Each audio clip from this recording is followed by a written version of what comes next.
Okay, that's okay. Just make it clear.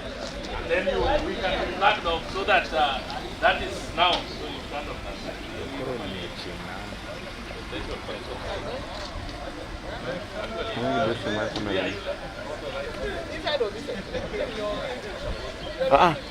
Wash.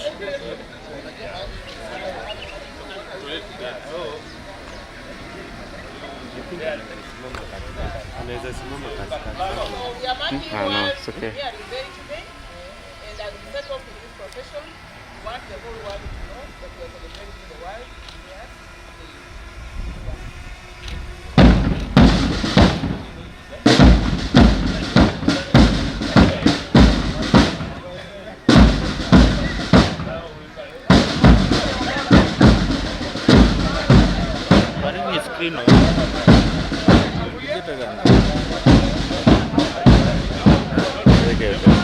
Iketo dem mak yudo mang'eny ndara.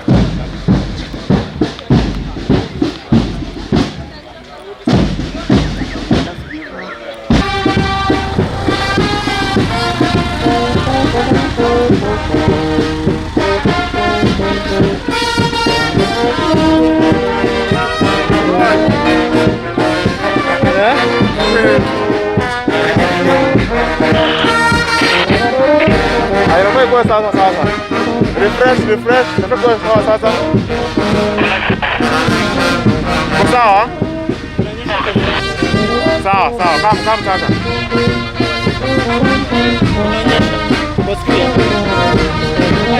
Bana screen elfu dino tangigere kuna duga rela zikere mune jativo. Obiro kintoka. Agro ndozi bwana. Agro ndozi. Mtoka wache moti yogo. Kama imetoka. Kama imetoka. Bora lunja bike.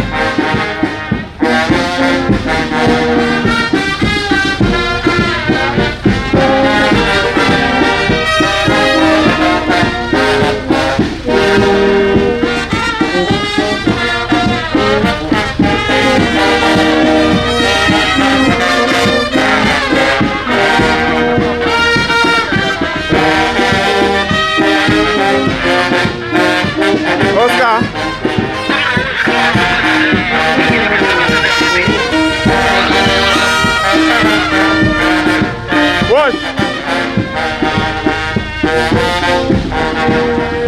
Wash. Tajala lapi? Tajala lapi huko ndani. Kwa gani? Kwa bagi. Ambia nani Oscar?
Lakini si amesema zinakaa.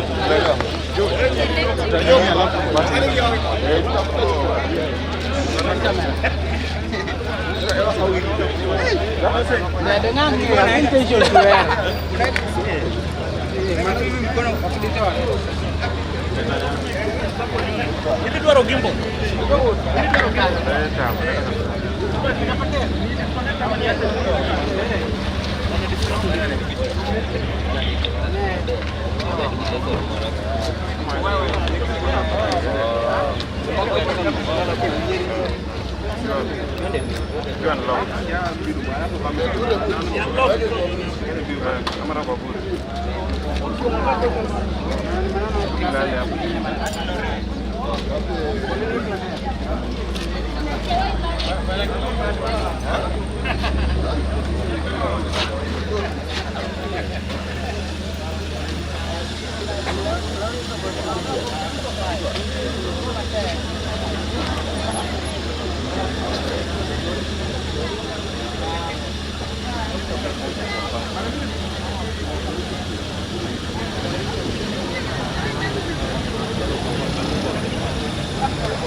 Yeah, we are done. Okay.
Voting na bagin.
tupite tena. Tupite tena.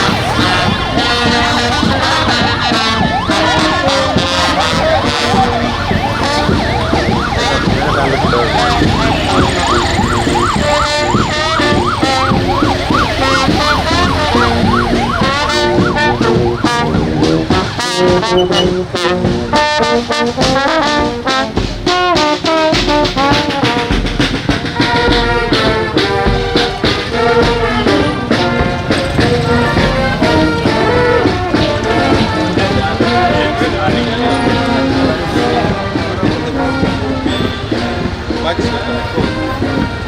Tunaendelea tena.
nakuja hapo.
Mbele.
Lazima nisimame hapa kidogo.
Yo vino.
Kisatan kan?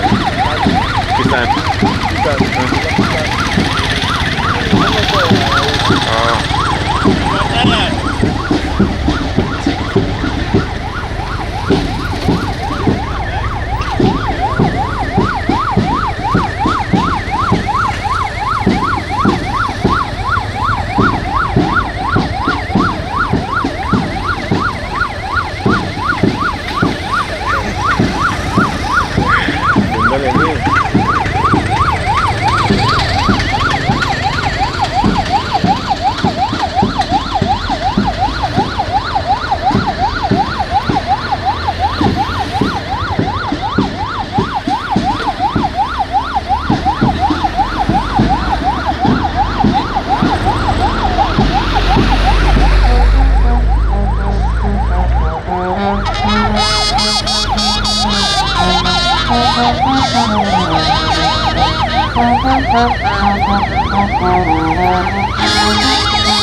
Bisa apa na live no?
Ewas.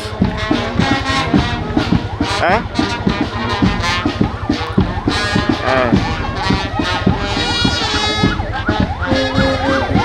Ini pale gate pale. Ile gate pale tunaangalia. Rudi nyuma.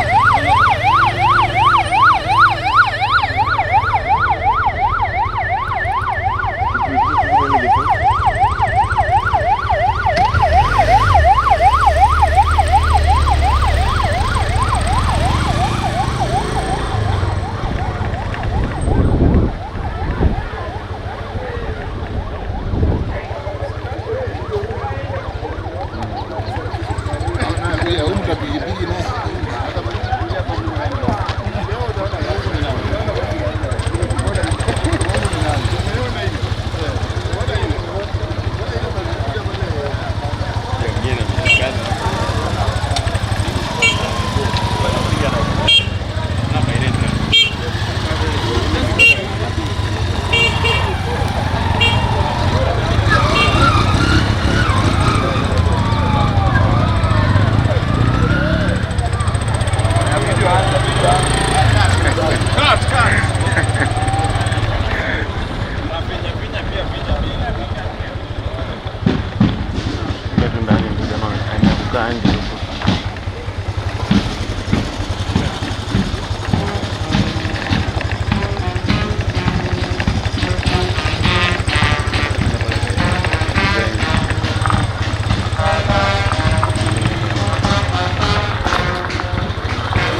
Inaonekana yote. You can see us now. Yeah, I can see you. At the back. All of this. I can see all of you.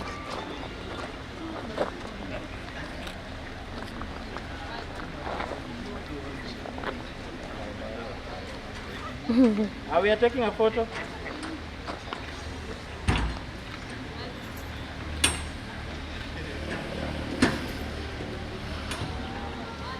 Engineer, say world engineering is there.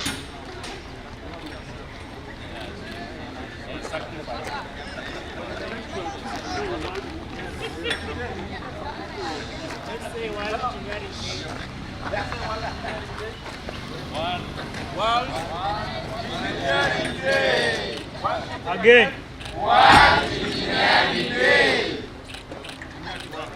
One more.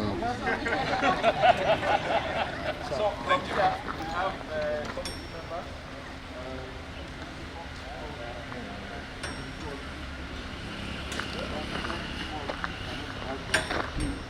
We have committee member.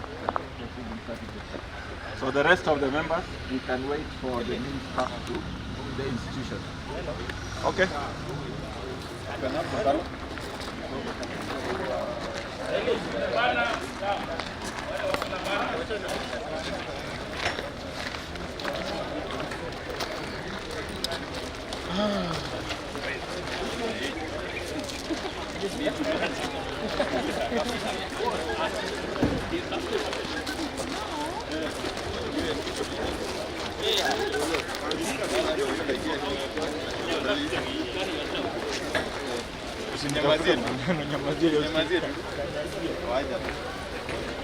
Hiyo maneno ya biba da. Na mnaona. Da. Na represent department. Na represent.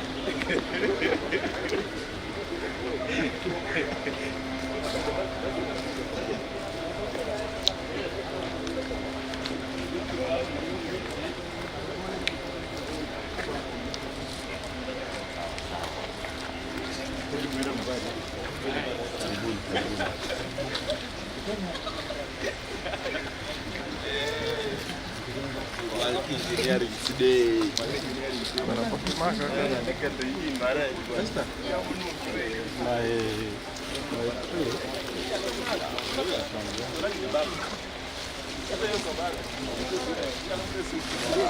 You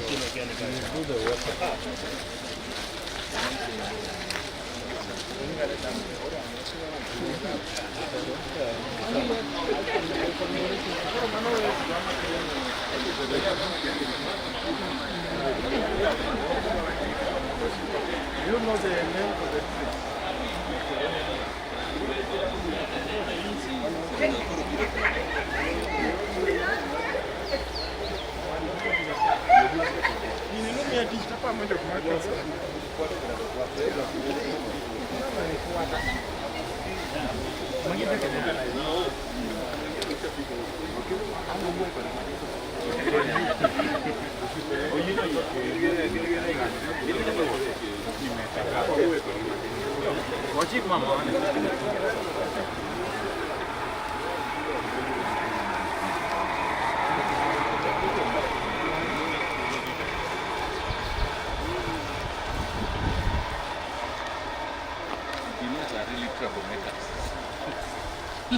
it is the only profession where you cannot wake up with a fixed mind. Because you come up with new problems and you are not. And you create them and solve them. Yes, you have. Yeah, basically you set your exam and mind.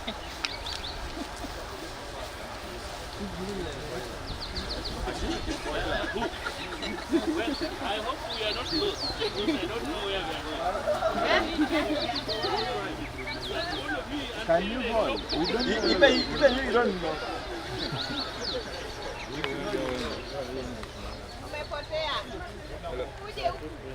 Is this side?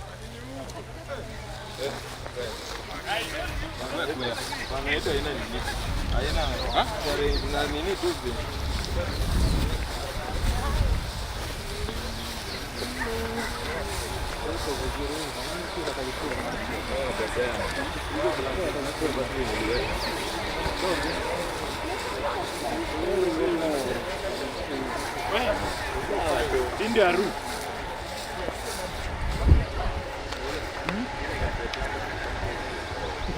What's happening?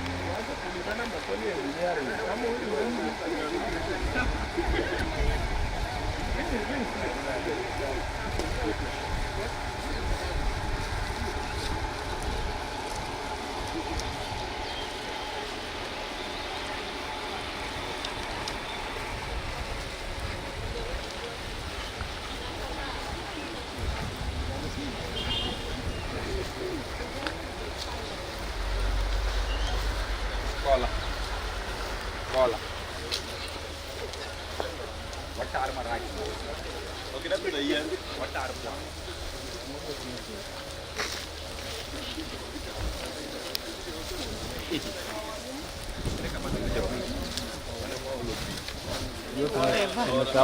Tumesahau.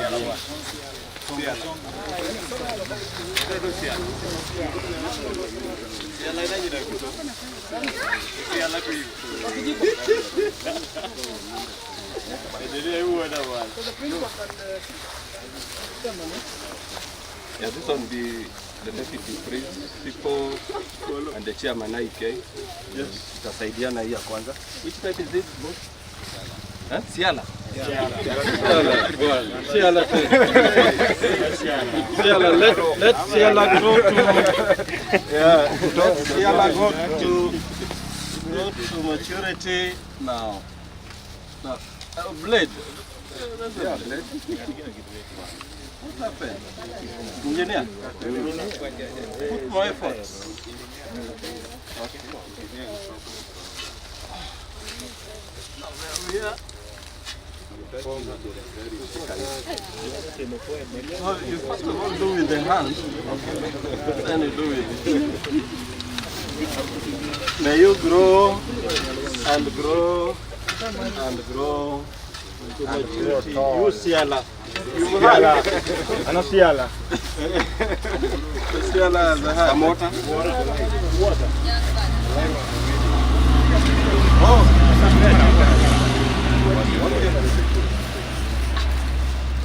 Not on the leaves, isn't it? Yes. Engineer, here you also call. If it doesn't grow, engineer, what's up?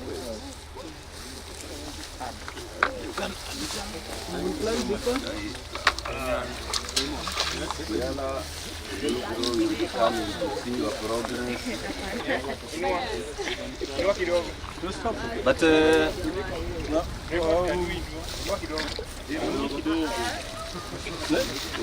good. One is available. Now, ask Nani. Ask Olala, Dr. Olala to sign for you the ban. The ban now can change this one.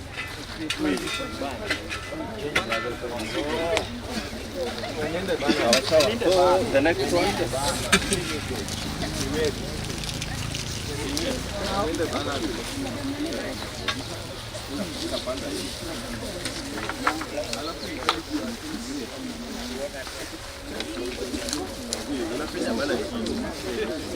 So which make is this? Which problem nauliza make baba?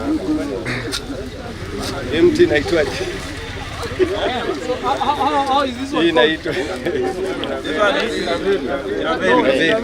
in the local language. Engineer can assist you there, don't struggle so much. You know, it has been in the local language. What is it? It's called bole. Bole.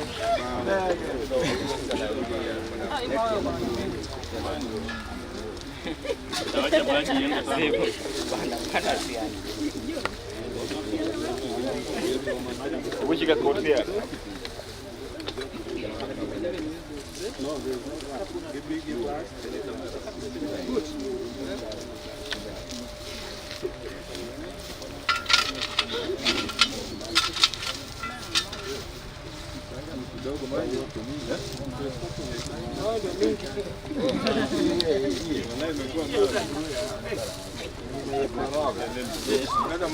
plant will adjust itself to the environment. Plant that one. Then show this one. Madam, And led by mother. Then,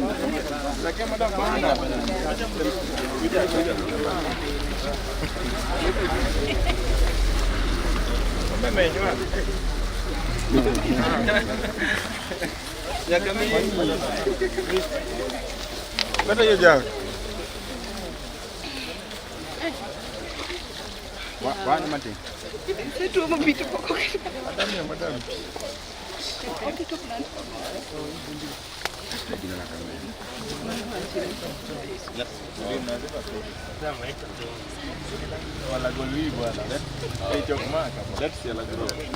Let's yellow grow. Madam, why don't you say let's yellow grow? Madam, say let's yellow grow. Let's yellow grow. And grow, repeat. Respect Siala.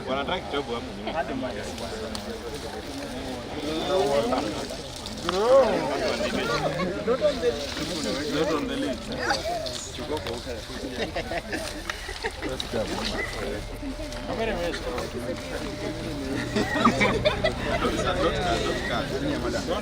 Don't cut. Let it grow.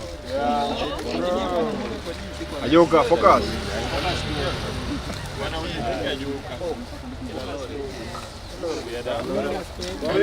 Yes, you can add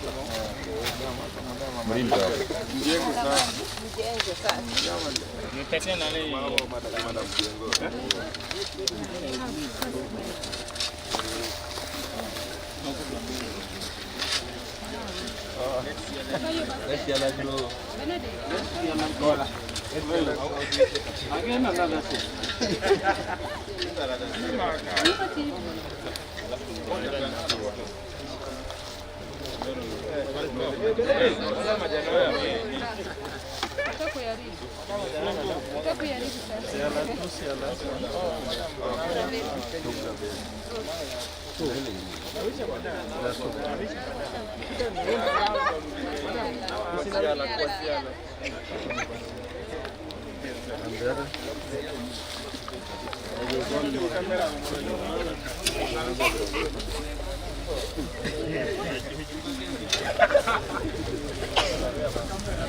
There's one more here for engineer. Who is the next?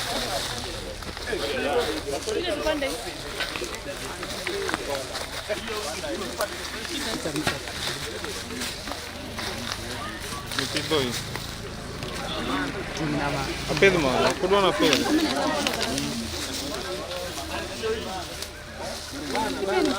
Bana for dikit bana.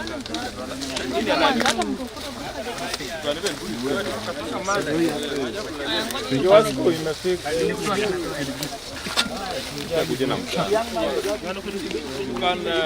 can have it this way. Boss. Hivi.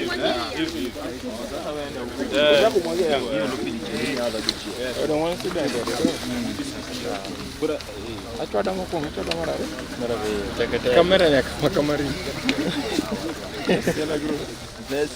Babla beria. Yalo. Una simu cha kapiji na takiwa. Una simu tupenjo ma.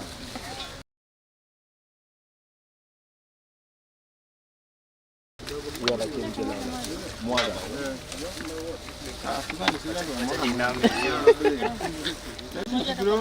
Ame maka. Banabe kilala chini. Bana nyakaoni. Wamepiga kana hiyo ni mulika huyu pia mmoja. Kuna msichana mwenye amepia kwa hiyo. Kuja mwaga. Mwagia hiyo. Mwaga. Oh, simu. Mwaga nini? Kuja. Shika hivi. Kuja hivi.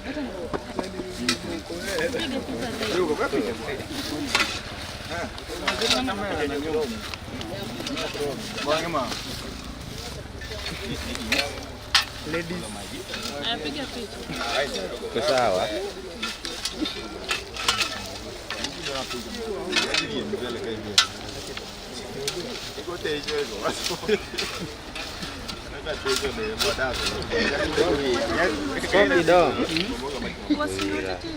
Ya, hapa iko driver. Walikuwa wengi. Nao kwa kila bei nataka naambia. Nao kwa vile. Nana jamwaga. Mimi nao kwa mimi. Baba. Mwaga kumwaga. Usimwage kwa list. Mzee mwaga. Bana ndio sibi. Uko mwingine kipi? Na watu wa bana.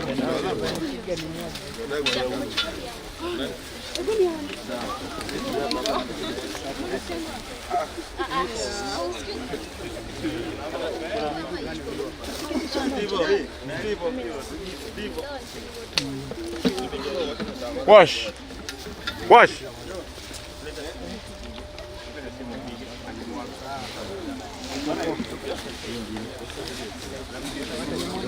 Oh, you want a photo?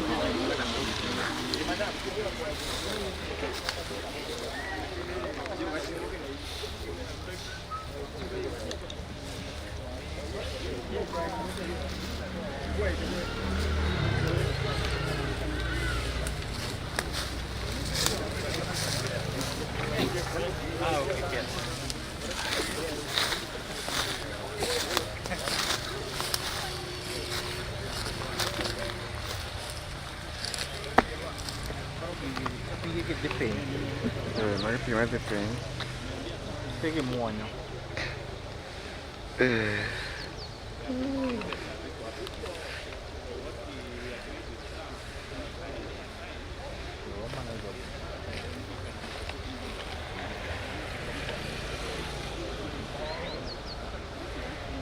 Enda.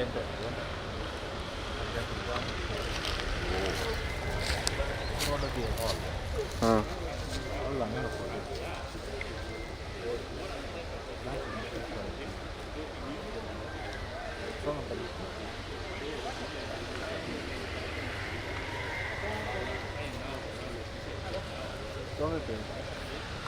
Ana. Asap.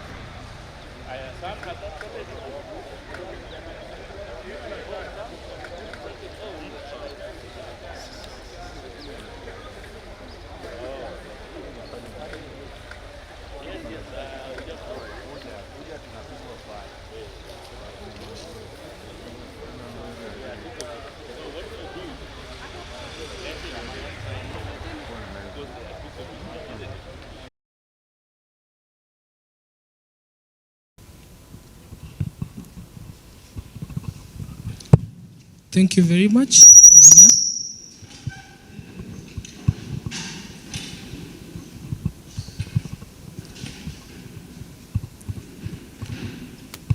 Our chief guest,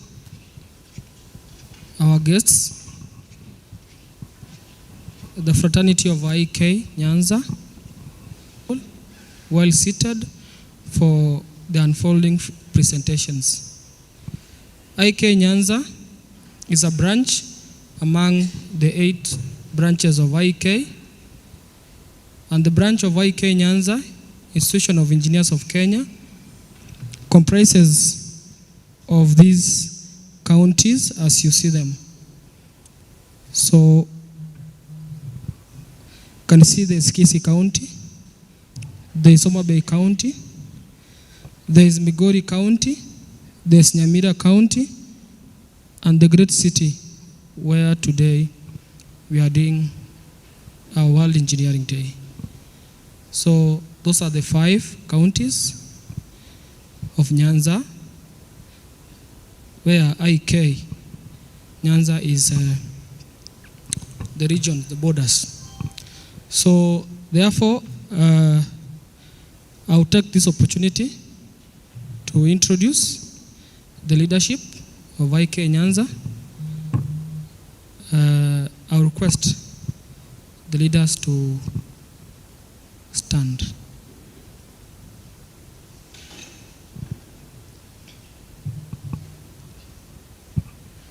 I will give you the mic. You introduce yourself better.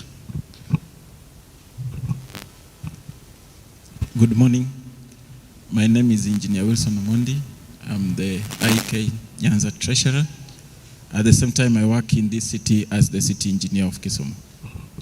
You're welcome.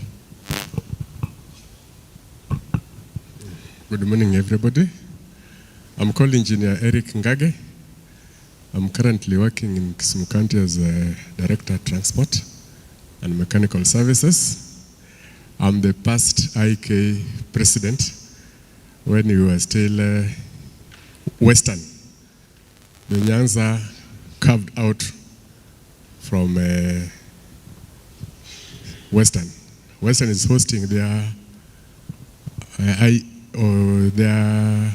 celebration today in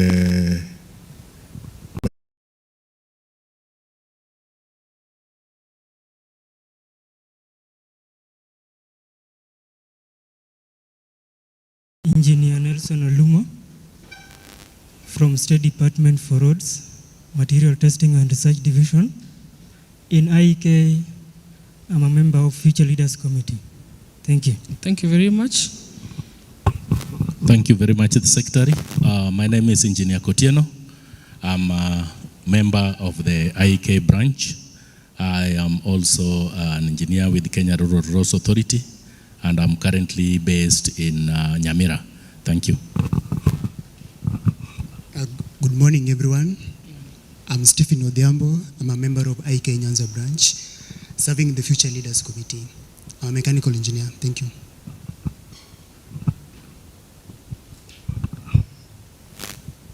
Good morning, everyone.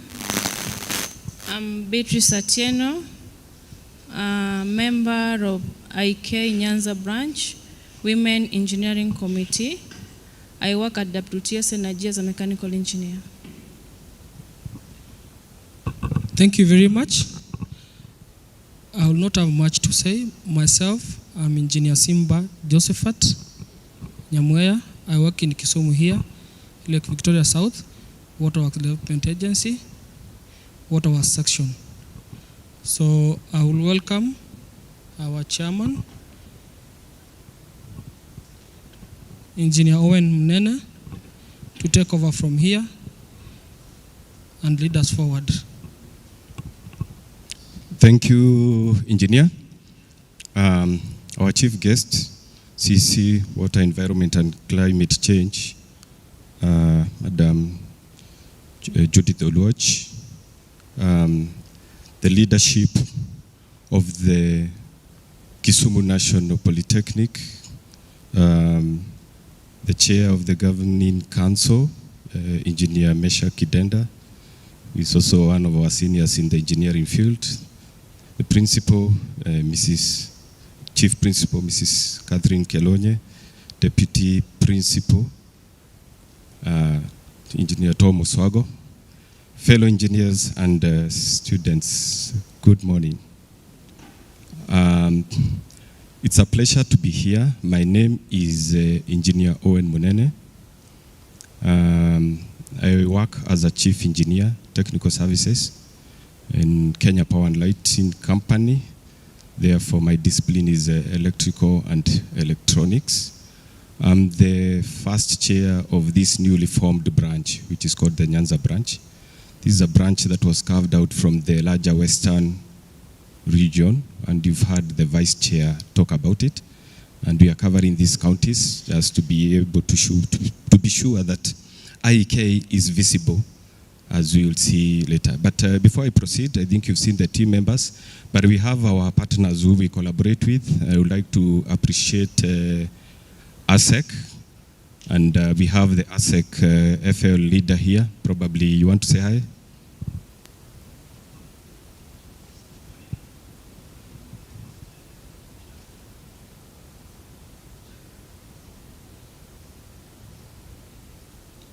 Yeah, thank you.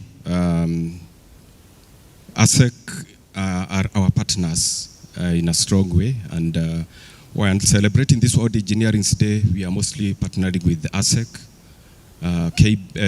EBK, and other partners. Like we've partnered with the Kisumu National Polytechnic today. We have also partnered with the Kiwasco team. I'm happy to see the Kiwasco team here, who have actually given us a site to do the tree planting, which was the first thing that we did in the morning, our chief guest. We started with a procession, which was flagged off by the chief principal, went to the KISAT site, which is located, the sewage treatment plant, where we did some planting of trees. And the same team from Kiwasco also donated to us about 100 seedlings, so we really appreciate for that partnership. And as our theme says today, is for shaping a sustainable future through engineering. One of the activities that we needed to do first also is do tree planting. We still have, Madam Principal, we still have another 90 trees, which we will agree at the convenient time when the students can plant. Today, in the interest of time, we are not able to do all the planting, but we'll have the seedlings here later in the day or in the course of tomorrow. Then we can have a specific place where they can be planted. I want to be very brief because I think we are running out of time. We've missed our program by a few minutes. Nevertheless, we should be here not more than 2 hours, since our presentations are not so many. So for the students and maybe our guests, I'll briefly mention who is IEK. And IEK is a leading professional body here in Kenya.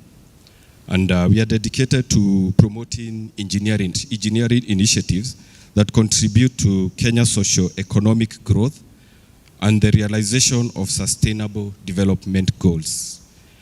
So in our strategic plan as IEK, we have been expanding, and we have 8 branches, Nyanza being the last of the branches, which was actually inaugurated in December 2023. And I had the privilege of serving as the interim chair during this transition period where we are moving from Western to Nyanza. And I'm happy our senior engineer Kidenda was there. I saw him, maybe he remembers very well, but maybe he doesn't remember whether he saw me, but I saw him. But it happens. So from December 2023, that's when we did the inauguration, and we had some interim team, and I think now the interim team was confirmed just to be able to start rolling us up and to have the visibility. The chair had said that the counties we are covering, there has been an issue why Siaya is not included, and the immediate past chair has not told us why Siaya was taken to Western. And the last time when we were doing the tree planting day in Homa Bay, this issue, everybody was asking, how can this happen? The center of Nyanza should be Siaya. So that one you should have mentioned a bit how come Siaya was moved to Western. But anyway, this is just for visibility of IEK, but at the time of inception, these are the counties that we are actually covering. So as we gather under this today, now we will be gathering for the first time under the Nyanza branch. In collaboration, you have said we have approached the Kisumu National Polytechnic, who have given us a venue and they have really supported us very much. Thank you so much, Chief Principal. We also approached the Kiwasco team, who gave us a venue to do the tree planting and actually gave us the trees. I've mentioned about it. So why Engineering Day? This is a day of global significance. If I may give the brief history, in November 2019, during the 40th General Conference of the UNESCO, that is a United Nations Education, Scientific and Cultural Organization, March 4th was officially proclaimed as the World Engineering Day for Sustainable Development. So this day is in recognition of the role that engineers play in addressing modern challenges in achieving the United Nations Sustainable Development Goals. So the vision behind this day was to create a global platform to celebrate engineering achievements, inspire future engineers, where I can see there are so many here, and also drive innovative solutions to foster sustainable development. So our theme today will be shaping our sustainable future through engineering. So as I have said, we need to see that we empower next generation. We strengthen our industry between academia and our collective responsibility as engineers is not just about technology, it's about the people, the planet, and the progress. So each of us has a responsibility to use our skills, creativity, knowledge to build a sustainable future. So we must embrace ethical engineering practices, advocate for policies that support sustainability, and work together across all the disciplines. So it's my prayer that we work together to shape the future where engineering leads the way in sustainability and development. With those remarks, I would like to welcome all of you to the celebration of this Engineering World's Day. And thank you once more for having time to come and grace this very, very important day. Thank you very much. I think from there, we'll have opening remarks from the Kisumu National Polytechnic, where we have the Deputy Principal, we have the Chief Principal, and we have the Chair of the Governing Council. Karibu. A clap for engineer. Thank you so much, Engineer Owen, and we appreciate the fact that you chose on the Kisumu National Polytechnic to partner with on matters World Engineering Day. I don't want to make remarks. We had done some remarks in the morning. My humble duty and privilege is to call upon my Chief Principal to make her remarks. As she does that, let's welcome her with rounds of applause. Thank you so much. Okay, all protocols observed. Good afternoon. Thank you so much for all of us who are here, those who have heeded the call to join the engineers in celebrating the World Engineers Day. We are here as the Kisumu National Polytechnic fraternity. We could not all come to join because our normal programs are going on. At the Kisumu National Polytechnic, we value engineering, and we have engineering in aspects of mechanical engineering, electrical and electronics engineering, we have automotive engineering, we have building construction engineering, and we have civil engineering, among other disciplines. So we are an institution that focuses on our core mandate with the aspect of engineering as our core business. I welcome all of you to this session and feel at home while you are with us here, and find time to visit later to see what else are we able to offer. We are also venturing into textile engineering and technology with our upcoming project of the regional flagship Textile Institute of Textile Technology under the ESTRIP funded project. I will welcome all of you to see what we have. I take this humble opportunity, therefore, to welcome the Chair of the Governing Council, Engineer Kidenda. Thank you.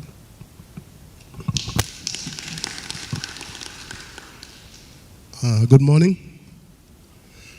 On behalf of the Council of Kisumu National Polytechnic, I want to welcome all of you, Madam CEC, and the honorable gentlemen and ladies sitting up here.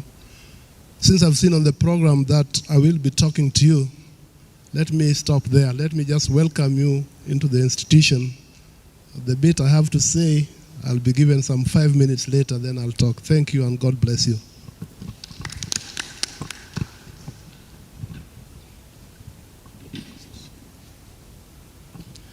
Thank you. I think that was not a very good clap. For engineers, I'm sure you know about Factorio. We can give the Kisumu Polytechnic, how many Factorio? 5 Factorio is good enough? Okay, let's start.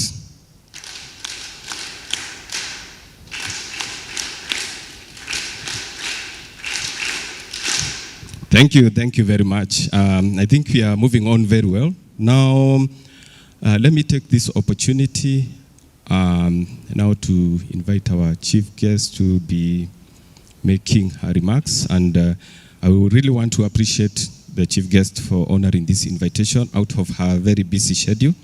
And as we said, our theme rhymes very well. I want to believe so with the docket that the minister is handling, and that's how we came to getting the minister in charge of a lot of issues that we are talking about here: climate change, sustainability, water, and not only engineering. So, and we are very lucky that within the short notice, she actually honored our invitation. And now it's my humble duty to welcome Madam to give her remarks. Situmkaribishe kwa makofi as she comes to give her remarks. Thank you.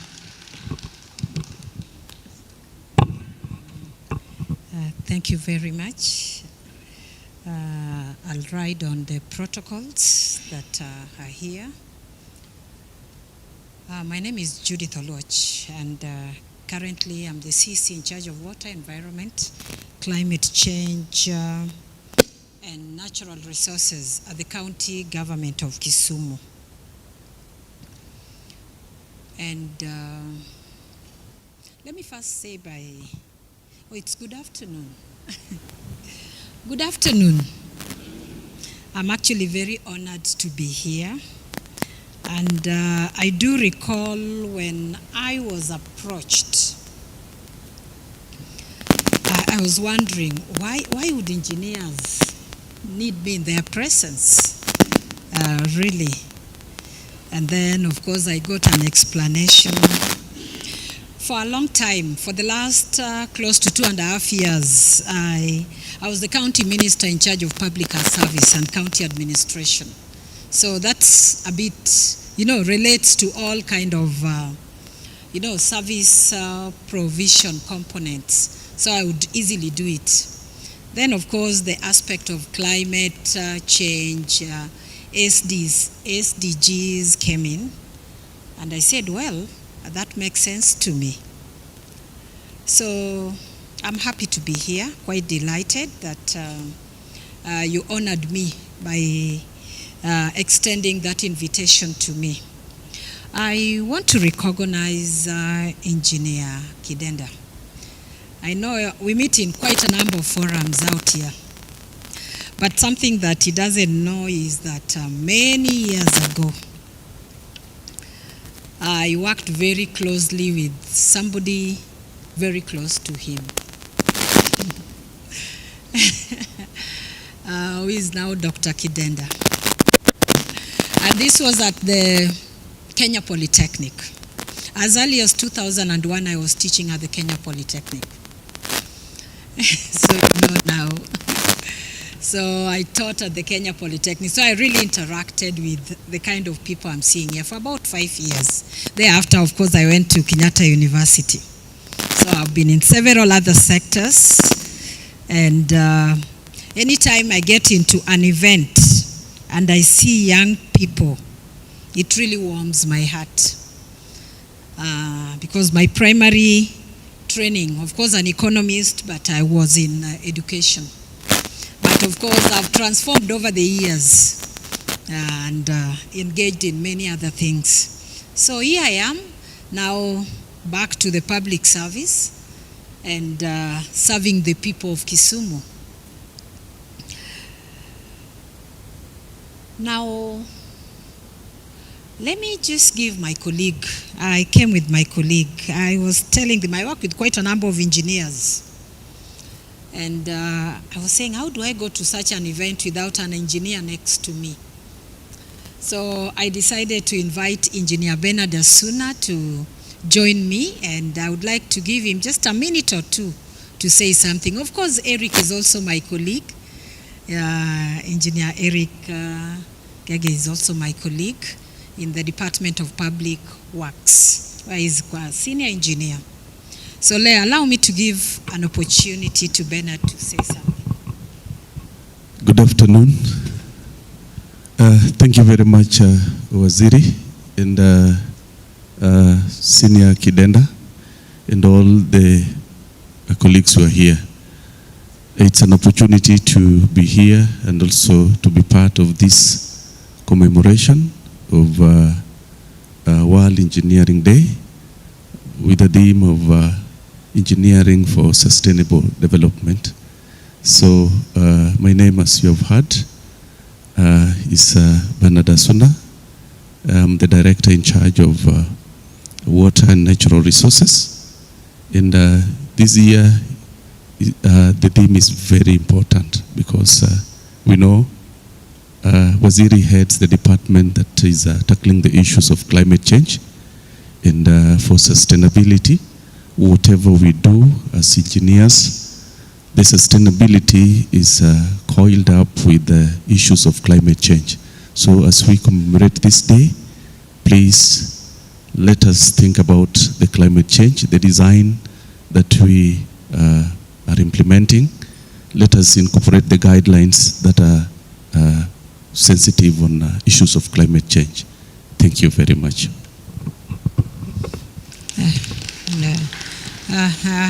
Thank you. I think he has ably shared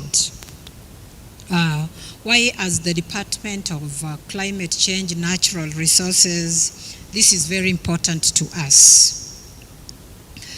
There are concerns out here, and we come across them on a day-to-day basis regarding climate change, environmental related issues, of course, water, natural resources. There is depletion ongoing in various aspects. And you as an engineer plays a key role because you do the designs, you do the supervision. You must ensure that whatever you do resonates and adapts to aspects that manages climate change. In water, we call them climate change proofing. That's very important. So it's become a challenge to some of us, especially dealing with environmental issues and the designs that are coming up, and especially when you're working with partners.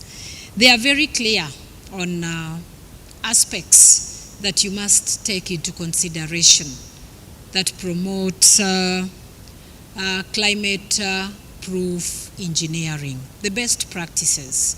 And that is what I'll emphasize here today. So, ladies and gentlemen, allow me to read this.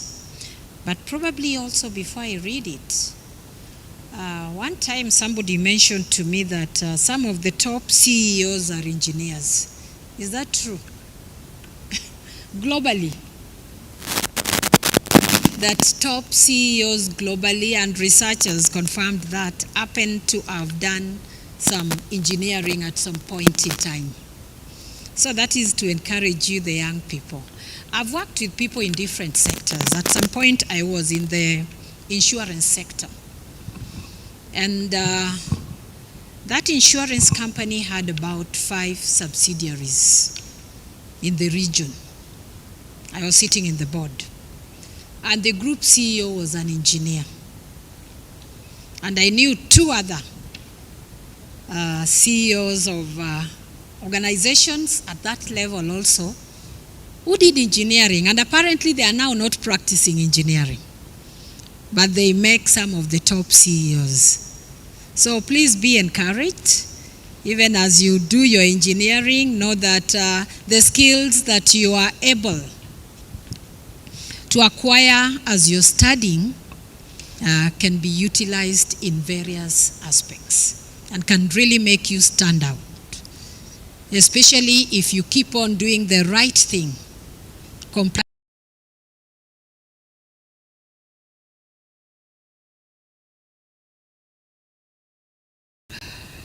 Ladies and gentlemen, distinguished guests, engineers, and esteemed stakeholders, it is with great honor and enthusiasm that I stand before you today as we gather to celebrate World Engineering Day for Sustainable Development. Under the theme, Shaping Our Sustainable Future Through Engineering. This theme underscores the indispensable role that engineering plays in addressing global challenges and advancing the United Nations Sustainable Development Goals, that is the SDGs. It is a moment for each one of you here and all engineers out there to reflect on your professional impact, celebrate achievements, and most importantly, reaffirm your commitment to building a sustainable and resilient future for generations to come. Engineering is the bedrock upon which modern society is built. From the infrastructure that supports our cities to the technologies that connect us, engineers have been at the forefront of innovation, driving progress and improving the quality of life. Engineering for sustainable development is a crucial and evolving field that addresses the need to create solutions that meet present needs without compromising the ability of future generations to meet their own. It integrates environmental, social, and economic considerations into engineering practices. At least after I've read this speech fully, remember that last statement. That for the sake of future generations, please integrate environmental, social, and economic considerations into engineering practices. However, as we face unprecedented global challenges such as climate change, resource depletion, rapid urbanization, and environmental degradation, the role of engineering has become even more crucial. It is not just about designing solutions, but ensuring that these solutions promote long-term sustainability, efficiency, and resilience. Engineering and SDGs. Now this is the Sustainable Development Goals.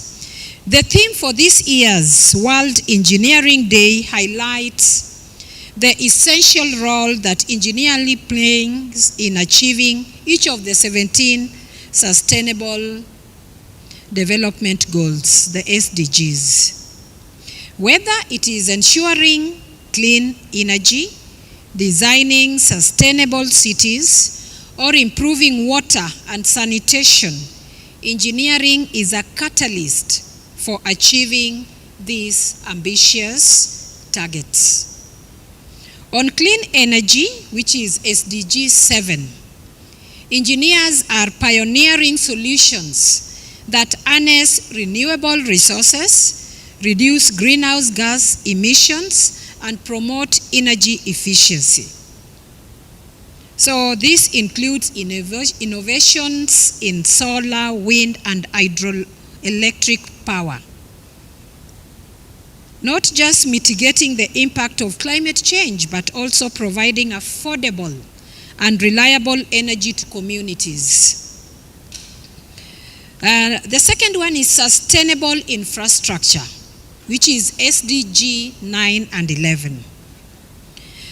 Sustainable infrastructure is another critical area where engineering makes a profound impact. So when they design all these infrastructural aspects and resource-efficient buildings, transportation systems, engineers contribute to the development of climate cities, smart cities that prioritize environmental health, social equity, and economic viability. The other key area that I would also want to emphasize is water and sanitation, which is SDG 6. Access to clean water and adequate sanitation is a fundamental human right. Engineers play a vital role in developing technologies for water purification, wastewater treatment, and efficient distribution networks. So all this will ensure that communities, both in rural and urban areas, have access to clean, safe water while minimizing waste and environmental harm. The last one that I would also want to mention is sustainable manufacturing and green engineering. The principles of green engineering guide us towards processes and products that minimize environmental impact. By following guidelines such as conserving natural ecosystems, using life cycle thinking, and preventing waste, engineers can create solutions that are both innovative and sustainable. Circular economy models, for example, promoting reuse, recycling, and resource efficiency, reduce reliance on raw materials, and minimizes waste generation. Allow me also to mention something on the role of engineers in climate action. As the world grapples with the effects of climate change, engineering solutions are at the forefront of adaptation and mitigation strategies. From designing resilient coastal defenses to developing carbon capture technologies. And you may not even need to go to the coast. Just think of Lake Victoria here, along the lake. What happens as far as climate change is concerned? We are in the month of March. Very soon, you'll know that there are people who will be displaced along that area. What can engineers do? We have the backflow from the lake. We have water that is coming from the highlands, coming downstream, and people get relocated. People actually lose their sense of livelihood. So engineers must capture technologies in playing a pivotal role in preventing that. More so, sustainable urban planning and green architecture are becoming essential in reducing the carbon footprints of cities. And we now know the buzzword as far as carbon is concerned. Engineers are integrating smart technology, sustainable materials, and energy-efficient designs to create buildings and infrastructure that not only serve immediate needs, but also preserve natural resources for the future. Finally, I also want to mention something on building the future by investing in engineering, education, and diversity. And this is very important for Madam Principal and the team, and even the chair of the council, because it's about building the future. As we look to the future, because this is about you, the young people who are in this room, it is imperative that we foster a new generation of engineers equipped with skills and mindset necessary to tackle these complex challenges. And I believe that is why this event has been held here. This involves not only advancing technical education, but also promoting diversity, inclusivity, and cross-disciplinary collaboration within the engineering profession. Encouraging participation from underrepresented groups in engineering, including women and marginalized communities, enriches the field with diverse perspectives, leading to more innovative and effective solutions. I also want to mention something on collaboration for the sustainable tomorrow as we get into the future. Ladies and gentlemen, sustainability is not a challenge that can be tackled in isolation. It requires multidisciplinary collaboration, partnerships between public and private sectors, engagement with communities, and continuous research and innovation. Governments, industries, academic institutions, and engineers must work together to develop policies, technologies, and strategies that drive sustainable progress. The World Federation of Engineering Organizations, WFEO, emphasizes that World Engineering Day is an opportunity to celebrate engineering and the contribution of engineers to a better, sustainable world. It is a call to action for all stakeholders to support engineering initiatives that promote resilience, equity, and sustainability. I was not with you in the walk, but I think it really echoes that statement. Finally, a call for our collective responsibility. On this World Engineering Day, let us reaffirm our commitment to leveraging engineering expertise to build a sustainable and resilient future. By embracing sustainable practices, fostering innovation, and working collaboratively across disciplines and borders, we can shape a world where progress and sustainability go hand in hand, ensuring a better tomorrow for all. When you design that house, when you supervise that project, think about that structure lasting for many, many, many years. not a structure that will collapse. Always remember that. That is sustainability for a better tomorrow for us all. I want us to stretch. Where do we start from? From the left? Like this? Up.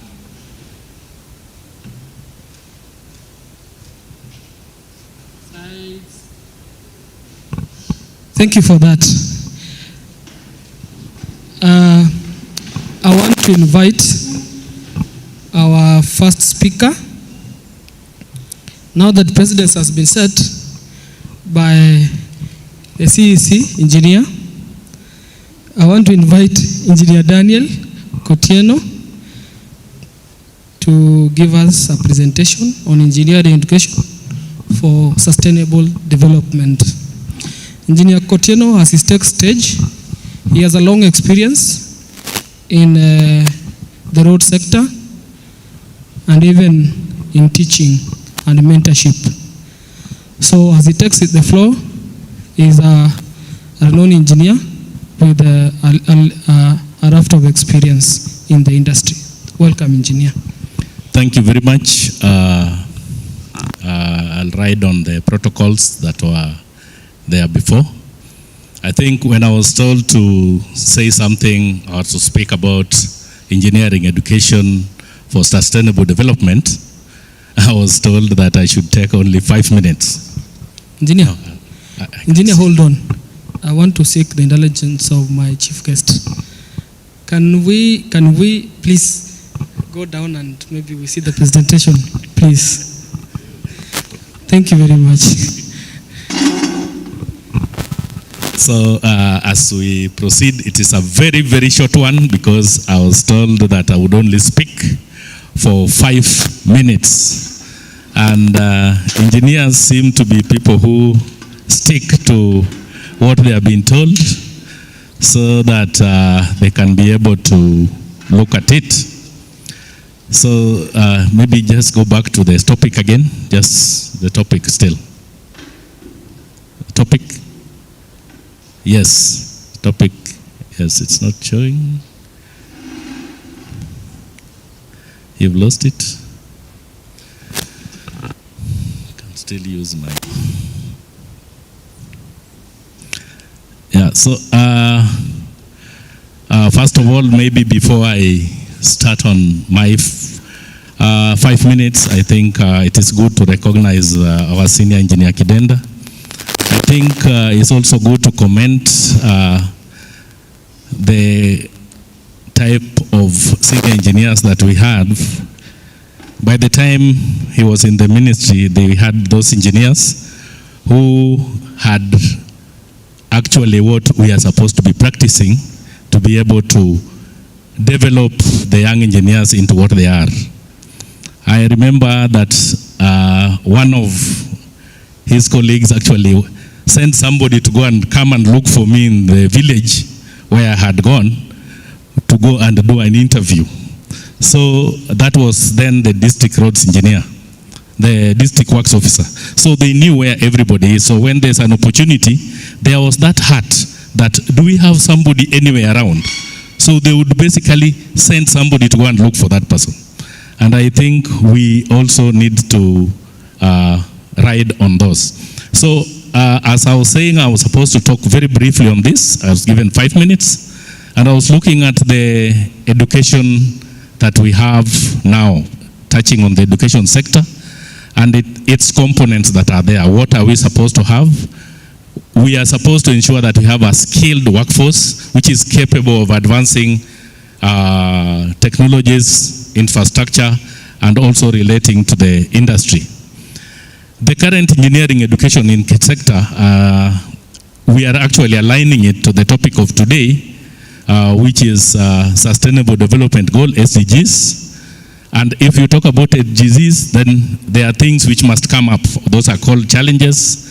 And then after challenges, it is the responsibility of the engineers to be able to provide the solutions for those. Next. Next slide. Oh, it's okay. Yes. So I looked at it from the point that sustainable development in Kenya actually relies on the advancement of engineering. So whatever will be done in whichever sector, engineers appear in those areas.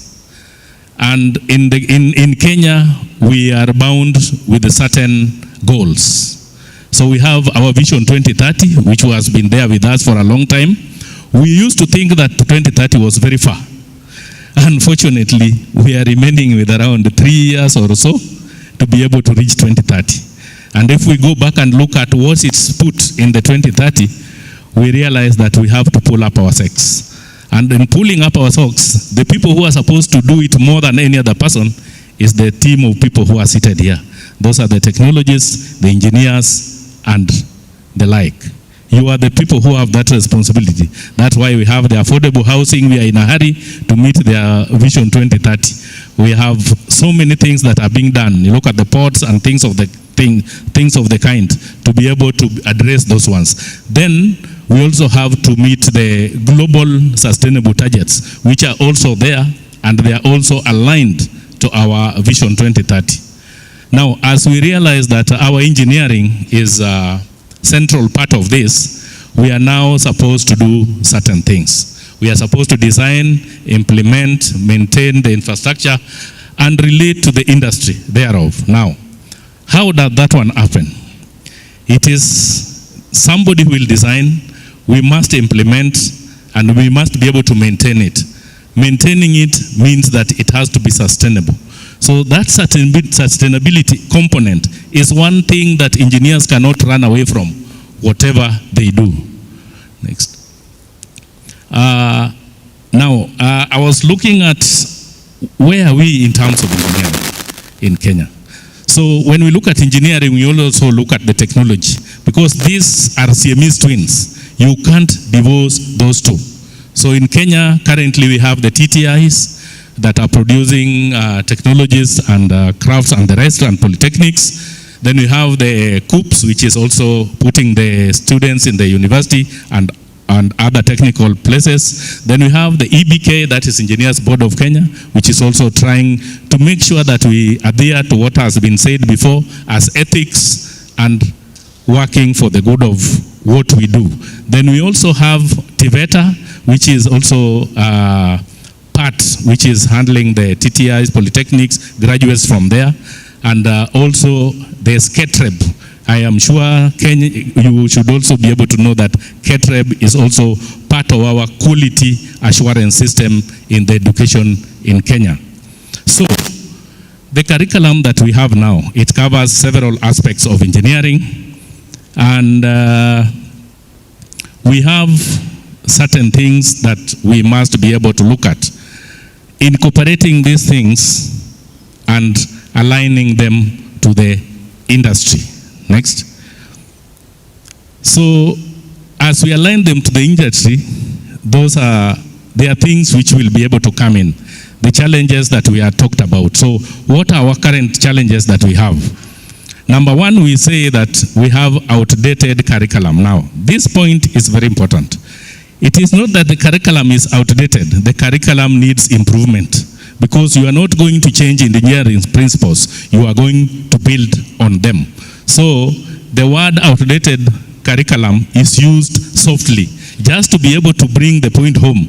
But basically, we need to continuously build on what we have. Now, there's the other aspect of limited industry collaboration. Now, that is where we are today. The engineers that have been introduced to you here today, these are the people that are going to mentor you in one way or the other. Some of them are employers, and therefore it is about networking. That is what is about the industry. Industry is not about copper oil or that. It is about the individual who is there, who must have that willingness to be able to pull you up and train you to become an engineer that is required of the standards that we need. Now, we also have one more thing, shortage of qualified educators. Now, this one goes to the principal. We are talking about sustainability. Sustainability, we are thinking of the future. That something must continuously run for the betterment of those who are thereafter. There are certain things that used to happen, and we need to start revisiting them. Let's look at, for example, Kisumu Poly. You are teaching raft of from craft artisans to technician and all that. There used to be a system of sustainability in technical education. How was it working then that we have now somehow forgotten? It is upon the people who are leading in this institution to identify that good student that is in that class that is showing a serious potential to be able to pick that person up at that point. And if he's in artisan, we pick him up and take him to craft. Or if it's craft, we take him to artisan, or I don't know which it's which. Or if the other way, we pick the other one and take him to technician. What it means, after he has done technician, we continuously develop him and take him to go and do what? Engineering. What are we talking about here? This is the person that understands the training of this institution than any other person. And therefore, if we build on them, then we are going to have the best trainers for this. As it is, I'm sure you are doing something called retooling. And retooling may not work perfectly for us. We need to go back to our factory settings and develop these people as they are upwards. That will give us the best somebody who understands exactly what is needed here and what we do. Then there's the issue of maybe research, and I think those ones will be handled by other factors because we have the funding things. But research does not need to be very big. Research basically, even if you go to the universities, it is the students that come up with the concepts that now the professor comes in with the knowledge that he has and they are developing into something better. So those are the areas that we need to look at. Next slide. Now, there are certain recommendations that we are looking at. How do we address some of these things? When it comes to curriculum, I think I've spoken about it. Strengthening industry partnership. There's something which we call internship, apprenticeship, and collaboration projects. Now, there's one thing which is wanting in the way we are doing things now. These students that are here, when he wants to go for internship, he'll sit in his computer in their home and key in something, and that thing goes to somewhere for somebody to see it. He has missed something.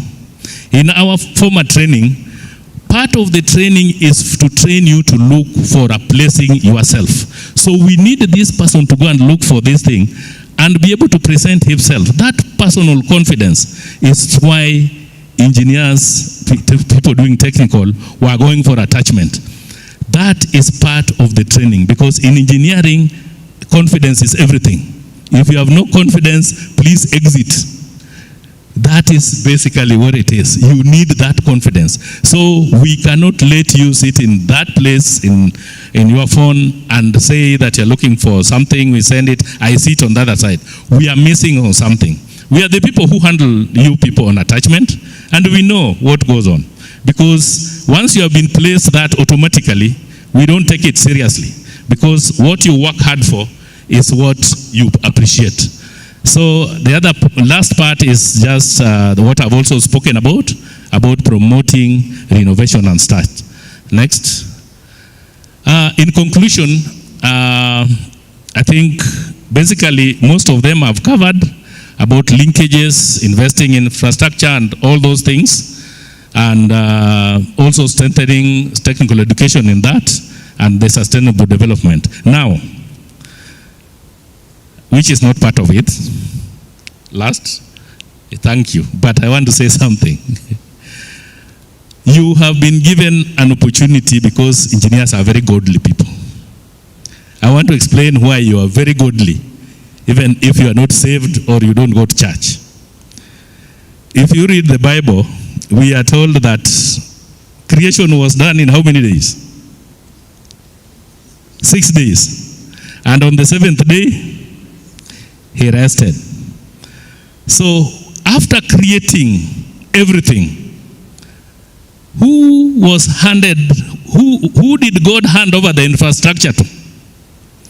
Not human, the engineers, to make it sustainable. Make sure that they have houses, Make sure they have roads, make sure they have water, make sure you can be able to handle your waste and all that, and make them comfortable. Make seats for them so that they can sit comfortably. Make sure that they are able to watch news. Go to WhatsApp, go to X, go to all this. It is you people. So whatever you do, this has been given to you by God on the 7th day. So continue doing what you're doing. Thank you very much.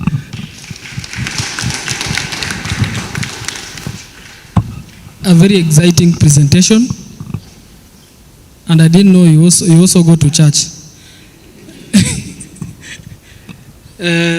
Our next presenter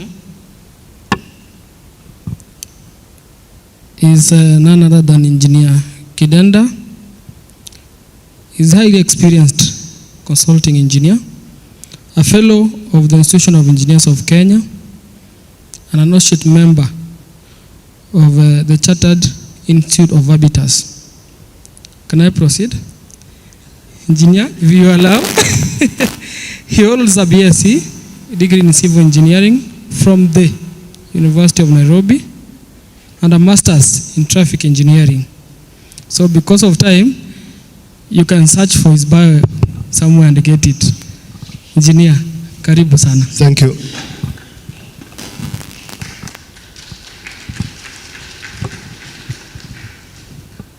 Thank you very much. I think I want to fully associate myself with what has been said. Waziri's speech covered the day's event, and therefore we can build on it. My brother engineer there has done his bit, and I'll also just add kidogo on top. I wanted to start from where Waziri was saying what is sustainability, where we are talking about human growth and development.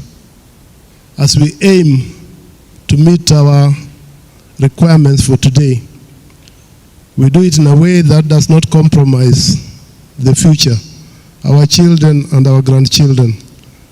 As you fish out of the lake, you don't take the small ones as well, so that people next year can also have something to eat. That is fishing in a sustainable manner. But if you want to take the mother plus the child and eat, then you know next year, hakuna samaki. So everyday things we do talk about sustainability.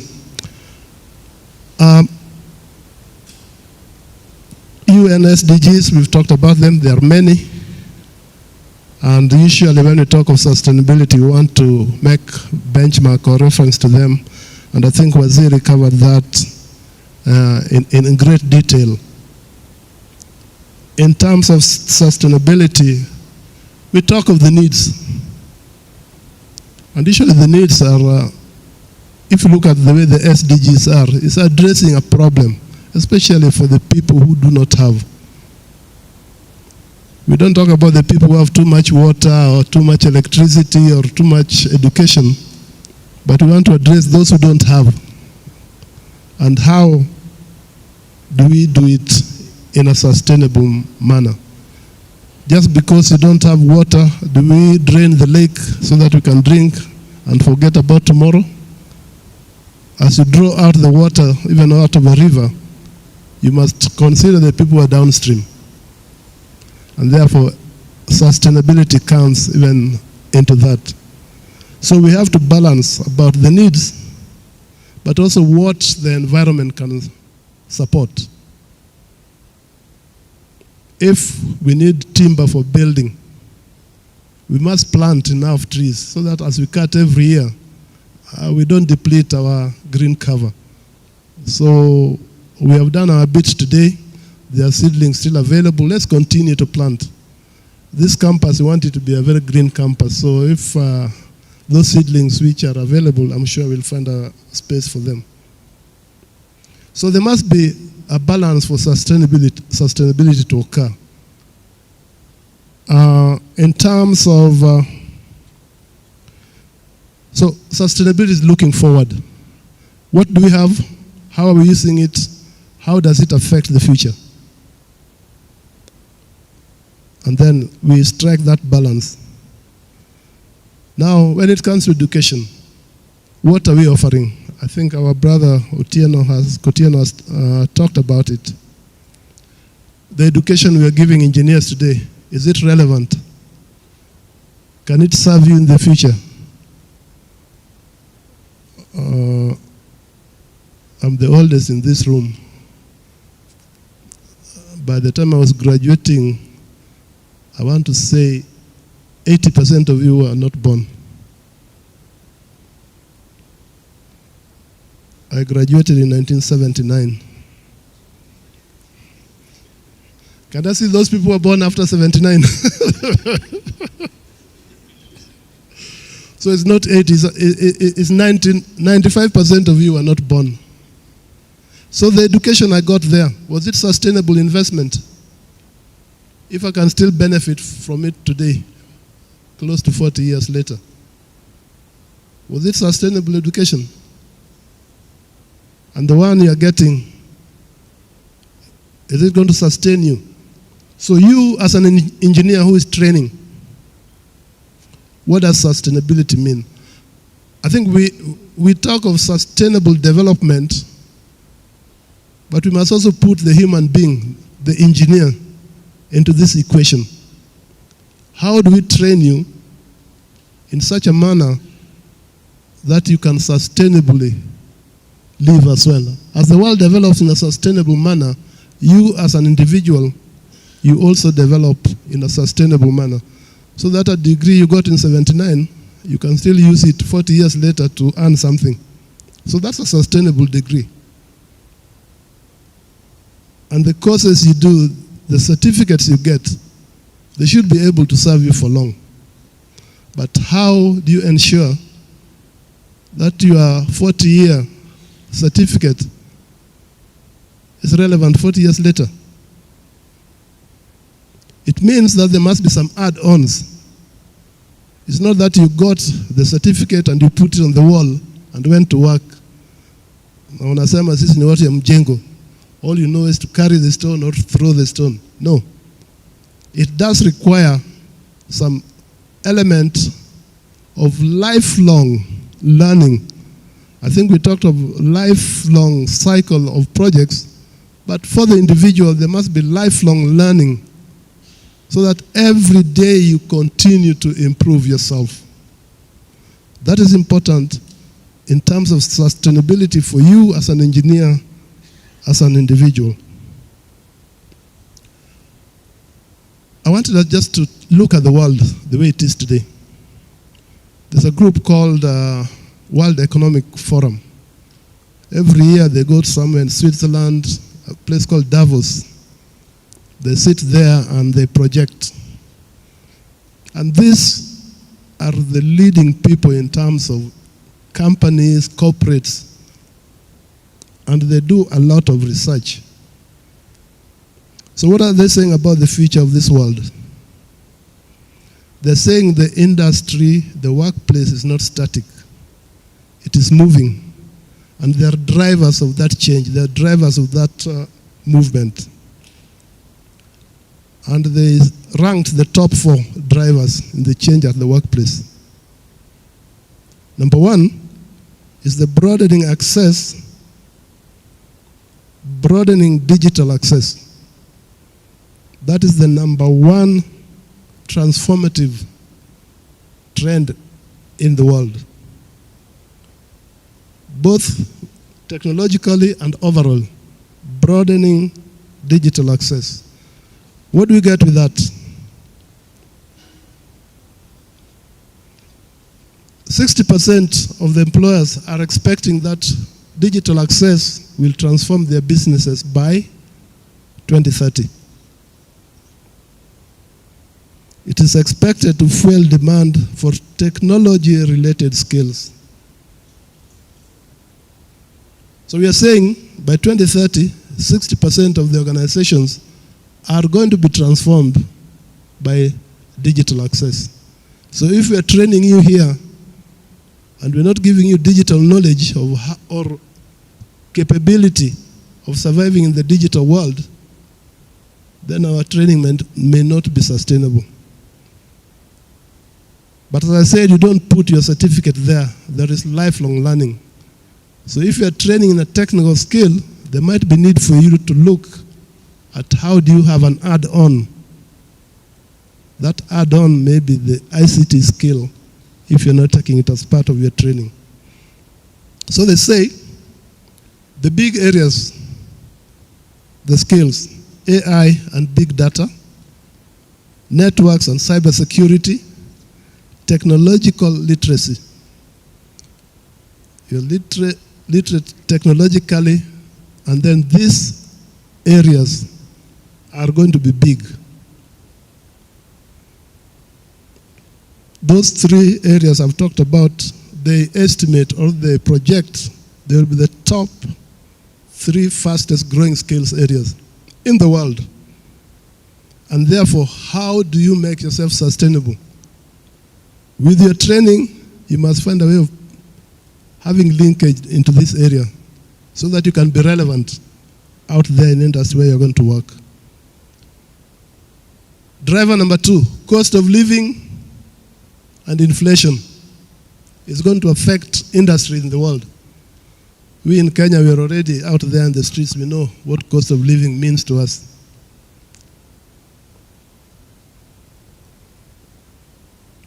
So half the employers who were interviewed are saying by 2030, they think that they will have to make changes in their organizations because of cost of living and inflation. Now, if you are in a situation where you've been trained as an engineer and you know that there's cost of living issues, inflation, the employers are adjusting their workforces, they are declaring redundancies, how do you make yourself sustainable? How do you survive? This area, the skills they are looking for, let me read out for you. They're looking for a skill of creative thinking, resilience, which the Waziri has already talked about, flexibility, and agility. They're not saying MSc engineering, they're saying creative thinking and resilience, flexibility and agility. So these are survival skills. We are all there, out there, BSc this, BA that, but we are out there. Now, if you're not flexible, if you're not agile, you know, agile, maybe a mzee like me, I'm not supposed to be agile. But if I'm here and I hear there's an opportunity there, I should be agile enough to look at what is required, prepare for it, then I can get that. Some of us, when we started work, we said we were going in at 23, we had graduated, and we knew we'd retire at 50. And we planned to spend the next 27 years in one employment. Because we said, I'm going to be a civil servant, nitafanya mpaka mwisho. But Gen Zs, they don't even want to work for 8 hours. You are here. You're saying somebody putting in an office between 8 and 5, that guy is exploiting you. You want to work for maybe 2 hours, then be allowed to go and rest, and then. So things have changed. Things have changed. But I'm saying you need to be flexible. Maybe that's flexibility. You need to be agile. Resilience. Resilience means you can do 5 to 8 to survive. Because we have 10 positions, we are letting go of 5. Which 5 do we retain? The ones who are agile, the ones who are resilient, the ones with creative thinking. Number 3 driver is climate change mitigation, which Waziri has already talked about. This is affecting the world and it has to be built in. In fact, when she was talking, I sit on one of the committees at IEK headquarters. We are dealing with governance and controls. And we are working closely with the Red Cross. What is the Red Cross saying? Like Madam was saying, it's going to rain and people will be displaced. And they're saying every year They come with money, they build for people who have been displaced. In April, then in October it rains again. X% of what has been built is swept again. So we have come together, IEK and Red Cross. Is it possible for us to design a structure which is resilient, climate proof, that if you build it here and water comes, I can move out to save my life, but I can come back after 4 months and sweep it and continue to live in it. Those are the challenges we are having as engineers now to deal with the matters which are out there. So climate change, we are looking for renewable energy engineers. We are looking for environmental engineers, electric and autonomous vehicle specialists. Now those skills are being driven by climate change. And we as engineers, we are right in it. And we need to be agile and be able to take a stake there. Those three fall within the top 15 fastest growing jobs in the world. Number 4 is a surprising one. Number 4, the fourth driver in the economic world today is demographics. And by demographics, there are 2 distinct demographics we are seeing in the world. In the so-called development world, they developed so fast that they stopped producing children. Let me put it like that. They got so wealthy, the way some of you are getting wealthy, that you say 1 child is enough. So it has reached a stage where 1 child is supporting 2 parents, and there's no one to go and work. So the problem up there is lack of people to work. And it's a major problem in the world. That's why you hear we are taking plumbers to where? Europe. We can take them to Saudi Arabia, all those places. There are areas of this world which has a deficit of working force. The opposite is here. We said we are, for us to survive, let's have at least 4 or 5, so that 1 or 2 may be the breadwinners. So we have excess human capital in this part of the world where we come from. So these 2 factors are playing into the world economic scene. And out of them, there are certain skills which are required. So, talent management is a skill area which is cropping up. What talents are required? What talents do we have? How do we manage them? If the Germans are looking for plumbers, how do we train our engineers so that they can work in Germany? What is the add-on you need? A plumber is a plumber. So how do you take one to Germany and leave the other one? Thank you. Add-on. If you know you are going to address the German problem, as a polytechnic, madam, let's have somebody teaching German to our plumbers, so that when the interview comes, they ask you in English, you answer in German. They will look at you twice and say, okay, you already have 1 foot inside. So we must train, we must educate our people with the target. Where do you want them to go? Teaching and mentoring is going to be required for that. Motivation and self-awareness. You need to motivate yourself, and you must be sure of yourself. Can you go and work there? You don't say, oh, mimi baridi ya huko itaniua. No. Those are opportunities. How do you make yourself? We talked of agility. If it means working in Europe, yes, be agile enough to say you can buy a kabuti and go and work in that climate area. Now, the aging population in Europe and America, what do they require? Can somebody guess? First and foremost, our Kenyans who are going there, what are they going to do? Caretakers, old people's homes, nursing. So, and those ones you get your visa very quickly. Because there's need. They are so old, no one to take care of them.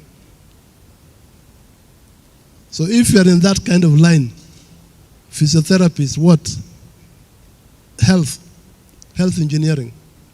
There are opportunities out there.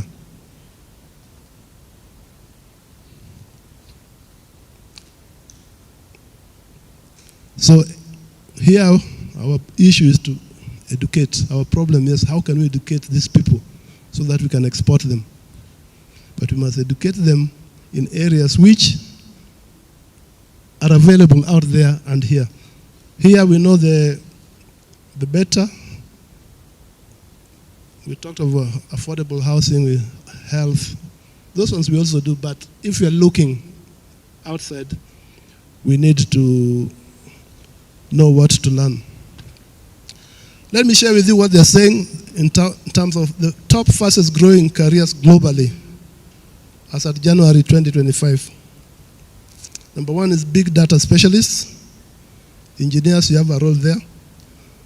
Fintech engineers. The banks are employing a lot of engineers. She was telling us about engineers everywhere. So the top, number two in the world, fintech engineers. These are engineers who will be in the financial world. Software and application developers, AI, machine learning is number three. Then there are others. If we are in design and autonomous and electric vehicle specialist, that's an area which is growing very fast. So we, as we produce our engineers, those are areas you need to look at. The world is saying we are going EV, electronic vehicles. So we need to produce those people here. Soon the petrol stations will be replaced with charging stations. So who is going to take care of those? So as we train for sustainability, and sustainability includes you getting employment for the long term coming, we need to look at these developments in the world. Top largest growing careers in the world. Who can guess? Farm workers. Population is increasing, food has to be produced. So they're saying the top largest growing in terms of volume numbers, farm workers and farm laborers and other agricultural workers. Number two is the distribution of that food. The second fastest growing is light truck and delivery service drivers. So top is produce the food, then the distribution is second. The first engineering group, number three is software and application developers. And then building framers, finishers, and related trades. That's at number four. So now they have taken the global picture. As we train, as you organize yourself, as you do your add-ons. Remember, the Waziri is saying your first training can be in engineering, but you can work anywhere because the first training is supposed to open you up to grab opportunities, to give you the agility. Okay. They also looked at the top fastest declining jobs. I was trying to look out for the engineering ones. They have said postal service clerks is number one in the world, declining. Those of you in Kenya who had relatives working in post office, you can relate to that. Bank tellers and related clerks. Those of you whose relatives were aspiring to be bank clerks, some of us can now go for 4 months without getting into your bank, but you are handling your money. So it's a negative for them, but a positive for the engineers because of the fintech engineers I was talking about. So as it grows for one set of, it affects the other. Data entry clerks, people who sell tickets. Those of you, when some of us started flying, you had to physically walk to the airport to buy a ticket. And you'd sit there for 10, 20 minutes on the queue waiting to buy your ticket.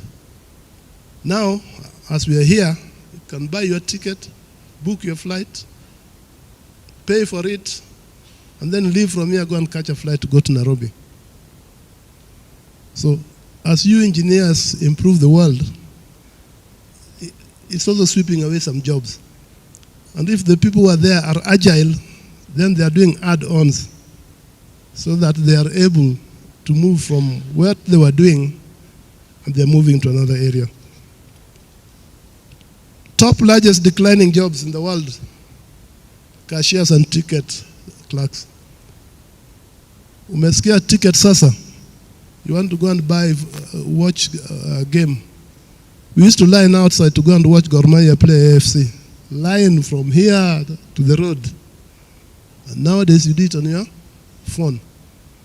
So that engineering bit is solving the problem, but it's creating unemployment for some people. So if you are in that world, then you need to be agile. You need to retrain, you need to retool. Somebody was talking about retooling. It's a constant thing. Maybe every 5 years, people will have to check what skills do I have, because the industry is not standing still. So to be sustainable, lifelong learning, retooling is a constant thing you need to. On this list, top largest declining jobs, number 3 is building caretakers. Building caretakers. Do we train them? We need to let them know that going ahead there, a piece of equipment can replace them. Now, in terms of skills, they say the most sought after core skill across the board, analytical thinking. So if you are to add anything to your technical certificate, please work on your analytical thinking. Because it's going to reach a stage where they are going to say, we have this machine, it's replacing 20 people. You want to remain with 2. If you have been there and you've been doing what the machine has been doing and nothing else, you know you are punching and the machine can punch, you will go. But if you are punching but you're also analytical and you are also agile, then you'll remain. Therefore, I'm talking, there are add-ons. We are technical people, but we must have the soft skills, analytical thinking, followed by resilience, flexibility, agility, and leadership.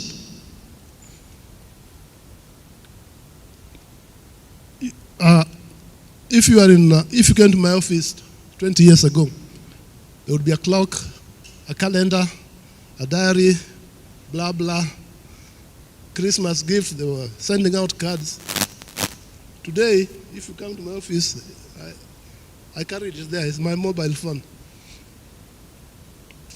So these things I'm talking about, if you're the one who was supplying calendars, then the phone could have taken you out of work. And in this list, I didn't reach it, but number 4, top largest declining jobs, number 6, is printing and related trades. Even newspapers. Some of you don't buy newspapers. If you see me buying a newspaper, you think I'm old-fashioned because I'm carrying the hard copy. So there are changes in the world today which we must be abreast with these changes so that as you plan your career progression, your life, you take them into account. The fastest growing skills, AI and big data, network cybersecurity, technology literacy. Complementing these technological related skills, they are looking for creative thinking, resilience, flexibility, agility, along with curiosity and lifelong learning. Are you curious about your environment? Because your leader is looking, or the people at the workplace are looking for such people. If you're curious, you are likely to be innovative. But if you say, mimi nimeandikwa hapa, mimi ni mtu ya mjengo, You don't even bring up any new idea. Then, when it comes time for replacement, you'll be fairly high on the list. And they say these things, they expect them to rise in importance, especially between now and 2030. These things I'm talking about. So having said all that, I was supposed to talk about education. Having said all that, how do we ensure we embed sustainability in education, engineering education? So we could offer courses which are specifically focusing on sustainability. By that, we could embed sustainability concepts into existing courses across various disciplines. Some of these things I've been talking about as add-ons. We can teach them across various disciplines, engineering, even the social sciences. Encourage students to take lead on sustainability initiatives, like now we were doing tree planting. I hope we've also thought about why are we planting these trees. Is it because it's World Engineering Day, or is it broader? We know that it will affect us as we go forward. We could use our campuses as laboratory where we can integrate sustainability into the curriculum. I think, Kotieno, you talked about the curriculum. And we can have a campus as a living laboratory. If we say X is possible, let's not say it is possible out there. Can it be done here? So that we experiment and we do that. Hands-on approach allows students to apply sustainability concepts in a real-world setting. Life cycle thinking, I think Waziri talked about it. As we teach the design, the house you're living in, how long is it? In Kenya, there are some houses which in government, they're called temporary, but they go for 30 years. So maybe we could say, let's live in temporary houses because they're cheaper. And then, so those are challenges. And engineers, you have to intervene. You can go and reclassify some of the structures. Interdisciplinary projects can also help to bring sustainability. But like I said, if you are doing a skill, if you think ICT will help you, then do your skill, make sure you're good in ICT. Do your skill, do your languages. Do your skill. They come to interview our people. They come to interview our people. They look at the paper and they accept it. As IEK, EBK, we are trying to join what is called Washington Accord. If we do that, then once you have your degree from Kenya and you say you want to work in UK, you want to work, they'll not ask you because you are a member of that group. It means that you're keeping to some standard. Sometimes you can go with your papers, then they say, okay, we are not sure about this, so instead of giving you an engineering job, let's give you an assistant engineering job. So you have to sweat.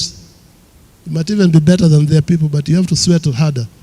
So we who are training, let's make sure that our training is up to standard and recognized across the board. I would have liked to summarize at that point. I've taken more than 5 minutes. But having been born way before you people were born, you can excuse me. Let me just summarize. I want to say that sustainable development and UN goals aims to meet the present needs without compromising future generations, balancing economic growth, environmental protection, social well-being. Waziri said that. Future skill sets and job trends, there is the need for education to be relevant to present and future industry demands, focusing on technology-related skills such as AI, big data, and cybersecurity, which are anticipated to be the fastest growing skills. As we prepare for the digital world, the soft skills that accompany these technical skills must be given top priority, as they are equally important for the industry and in the workplace.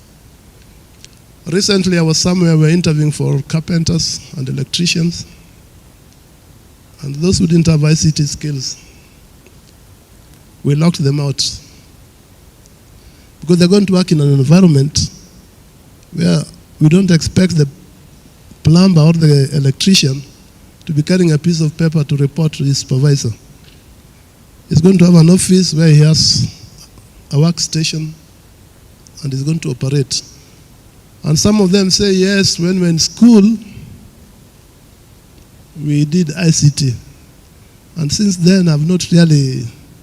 So please be current. With the phones you people have, there's no reason why any of you should say they're not ICT literate. Economic and demographic trends, I've said economic trends like increasing cost of living and demographic shifts, such as aging populations, are driving demand for skills in creative thinking, resilience, and healthcare jobs, while expanding working age populations fuel growth for education-related professions. We need to educate this, we call it demographic what? Bulge. So we are supposed to convert the demographic bulge into a demographic what? What's another word? Something which doesn't look good, you want to make it. It's a capital. You want to develop it and make good use of it. Let's not complain we are too many. Let's train these people so that they can be used. They can go out. The trends will also lead to labor migration. Now, labor migration is what we're talking about. You've seen the government is really saying, if we cannot employ you here, we'll send you out. So that is going to come. And if you think you're a candidate for that, be agile, be proactive, do the add-ons which are necessary. And then embedding sustainability in engineering education involves offering sustainably focused courses, using campuses as living laboratories, encouraging interdisciplinary projects, engaging with communities, and ensuring programs meet international accreditation standards. That is what I wanted to share with you. It might not have followed the thin and the narrow line of what we are discussing, but I thought I should open you up to know that as we talk engineering here, there are other factors playing out there which influence. So if you find you have graduated and you're not able to get immediate placement and you're aware of these facts, you can do your add-on and you can make yourself more marketable. With those very many remarks, God created and he rested. But on the seventh day, he didn't give the engineers work. He gave them at the end of 6th day. On the 7th day, he said, rest before you start working on the following day. So thank you very much, and I do appreciate you, Bwana Munene, and your team. I was there when you launched at up on the hill, and those of us from this area, we need to support your branch. So you need to talk to us, because when we're out there, you know, we say don't throw stone carelessly when you are here, because you might hit an engineer on the head. And here you are, they're not supporting you. Challenge them so that when they make such statements, they can support your branch. Otherwise, thank you and God bless you.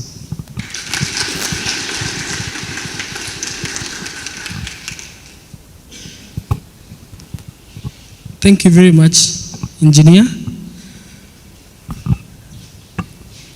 I think if we could have had a lot of time, we could sit, relax, and enjoy the wisdom. When he asked whether some of us were available in 1979, I looked down. So you can be sure the answer. So with that wisdom that he has shared with us, we really appreciate. And you are doing a good job in trying to bring up lives in engineering. So therefore, I will welcome our former father. You know, we were born from Western, to give a vote of thanks. briefly, please. I know you can take a minute to pull a vote of thanks because of time. Thank you very much. All people who had time to come and share with us celebration of this World Engineering Day. We really appreciate your involvement and your coming here, leaving your busy schedules to come and help us celebrate. First of all, I have to thank my Waziri, whom on a very short notice, when I called her, I didn't get her, but when I text, she texted back. That's what's called leadership. Taking people to be equal at some stage. Thank you very much for having taken your time to come.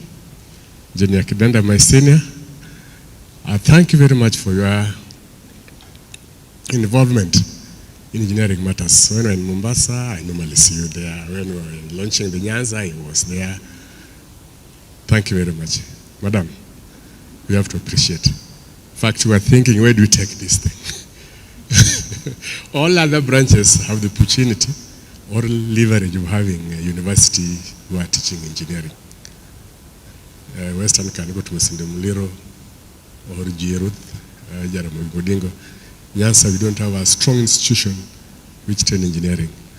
But as I start now, engineer is the chair. We can build up the engineering subjects or discipline in this college and maybe have us an inch so that we can take our engineering courses further. Chairman, thank you very much for your dedication. Secretary, thank you very much. All presenters, we appreciate you. You've done a good work. Our students, when you are young, you have to create passion for what you want to do.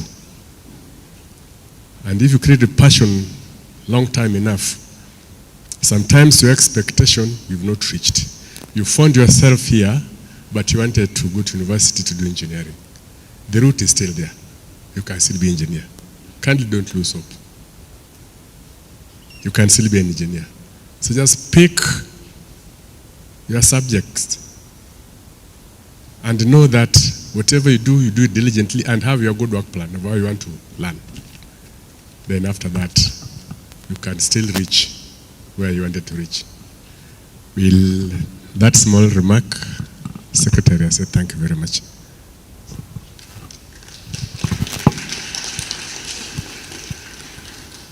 Thank you, Engineer. I want to take this opportunity to thank everyone, as the engineer said, for attending this function.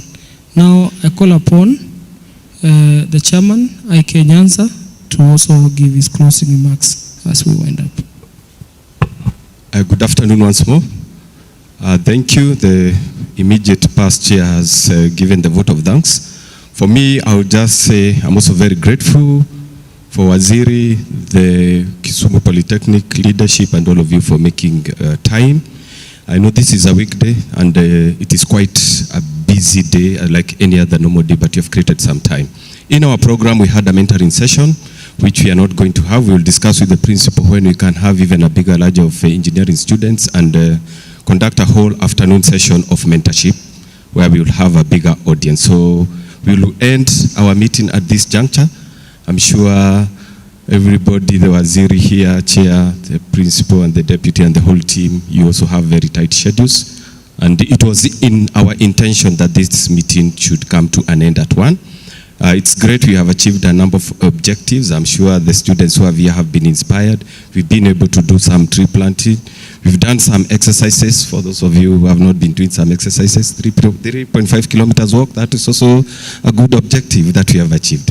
Otherwise, thank you very much, all of you. Unless there is any other comment from the school, then we will have a closing prayer.